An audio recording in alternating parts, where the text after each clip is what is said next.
S čime vi perete pod? Mnogi koriste kupovne kemikalije, a često nisu ni svjesni koliko su štetne. One sadrže agresivne tvari poput amonijaka, klora i sintetičkih mirisa koje mogu nadražiti dišne puteve i kožu. Dugotrajno udisanje njihovih isparavanja može izazvati glavobolju, alergijske reakcije i probleme s disanjem, osobito u zatvorenim prostorima. Osim toga, ostaci tih kemikalija na podu mogu biti štetni za djecu i kućne ljubimce koji dolaze u izravan kontakt s njima. Zato ću vam danas pokazati najbolje prirodno sredstvo za pranje poda koje ujedno odbija insekte, pa čak i glodavce. Potrebna su vam samo par jeftinih sastojaka koje svi imate kod kuće. Prvi sastojak je čaj od lavande, kojeg ćemo usitniti kako bi maksimalno otpustio svoje sastojke.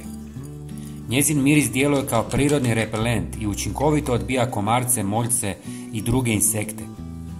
Također ćemo dodati jednu žlicu klinčića koji ima snažna antibakterijska i antifugalna svojstva, uništava mikrobe i osvježava prostor. Njegov intenzivan topao miris prirodno odbija mrave, žohare i komarce, pa prostor ostaje čist i bez neželjenih nametnika. Prijatelji, napišite mi u komentarima odakle ste. Ja sam iz Hrvatske i volim upoznavati ljude iz cijeloga svijeta. Jeste li ikad bili u Hrvatskoj? Hvala vam. Istresite sastojke u 300 ml vruće vode i dobro promiješajte. Već sada osjećam predivan i jak prirodni miris. Zatim dodajte jednu žlicu kuhinjske soli koja djeluje kao prirodni antiseptik, uništava bakterije i uklanja naslage prljavštine s poda. Osim toga pomaže u pijanju vlage i neutralizaciji neugodnih mirisa, ostavljajući površine svježima i čistima bez štetnih kemikalija. Potreban nam je još jedan sastojak, ali prije toga ostavite smjeksu nekoliko sati da se ohladi i svi sastojci se otope. Nakon toga procijedite kroz gazu. Na kraju dodajte 200 ml octa koji rastapa masnoću i prljavštinu te uklanja kamenac podova.